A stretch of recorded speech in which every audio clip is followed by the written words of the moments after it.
نحمده ونصلي ونسلم على رسوله الكريم اما بعد بسم اللہ الرحمن الرحیم۔ معزز ناظرین کرام، ہم نے اس سے پہلے کلمہ کی 3 اقسام شروع کیے تھے کہ کلمہ کی 3 قسمیں ہیں: اسم، فعل، حرف۔ تو اسم کی ایک تقسیم ہم نے پڑھی تھی کہ اسم کی 3 قسمیں ہیں: اسم جامد، اسم مصدر اور اسم مشتق۔ آج ہم پڑھنے جا رہے ہیں فعل کی اقسام۔ تو فعل کی کتنی قسمیں ہیں؟ تو فعل کی 4 قسمیں ہیں۔ نمبر 1 فعل ماضی، نمبر 2 فعل مضارع، نمبر 3 فعل امر اور نمبر 4 فعل نہیں۔ فعل ماضی کس کو کہتے ہیں؟ فعل مضارع کس کو کہتے ہیں؟ فعل امر کس کو کہتے ہیں؟ اور فعل نہیں کس کو کہتے ہیں؟ اس آج کے سبق میں اس کو سمجھنے کی کوشش کریں گے۔ آپ ہمارے ساتھ رہیے اور ان کو غور سے دیکھیے کہ فعل ماضی کی تعریف کیا ہے، فعل مضارع کی تعریف کیا ہے، فعل امر کی تعریف کیا ہے اور فعل نہیں کی تعریف کیا ہے۔ تو سب سے پہلے آتے ہیں فعل ماضی کی طرف۔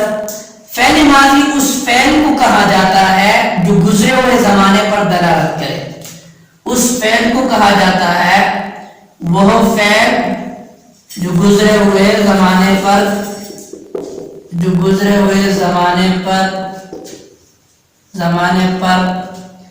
دلالت کرے۔ جیسے ضربہ کا معنی یہ ہے، مارا اس ایک مرد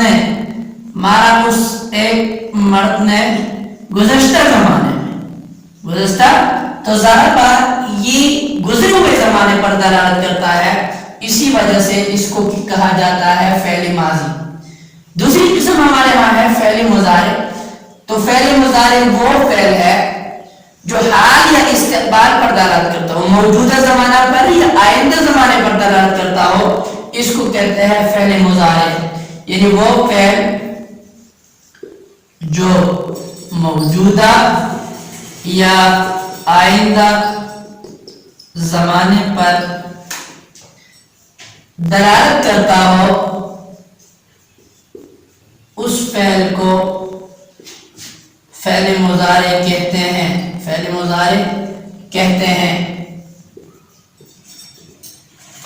تیسری قسم ہمارے یہاں فعل امر۔ فعل امر وہ فعل ہے جس میں کسی کام کے کرنے کا مطالبہ کہ یہ کام کرو، مثلا اضرب مارو۔ تو اضرب کا معنی یہ ہے، اس میں یہ وہ فعل ہے جس میں کسی کام کے کرنے کا مطالبہ ہو کہ یہ کام کرو۔ تو اضرب میں مارنے کا مطالبہ ہے کہ آپ مارو، اور فعل نہیں اس فعل کو کہا جاتا ہے جس میں کسی کام کے نہ کرنے کا مطالبہ ہو کہ یہ کام نہ کرو۔ مثلا لا تضرب کا معنی یہ ہے کہ آپ نہ مارو۔ تو خلاصہ یہ ہوا کہ 4 قسمیں ہیں: فعل ماضی، فعل مضارع، فعل امر، فعل نہیں۔ فعل ماضی اس فعل کو کہا جاتا ہے جو گزرے ہوئے زمانے پر دلالت کرے۔ فعل مضارع اس فعل کو کہا جاتا ہے جو موجودہ یا آئندہ یعنی حال یا استقبال پر دلالت کرے۔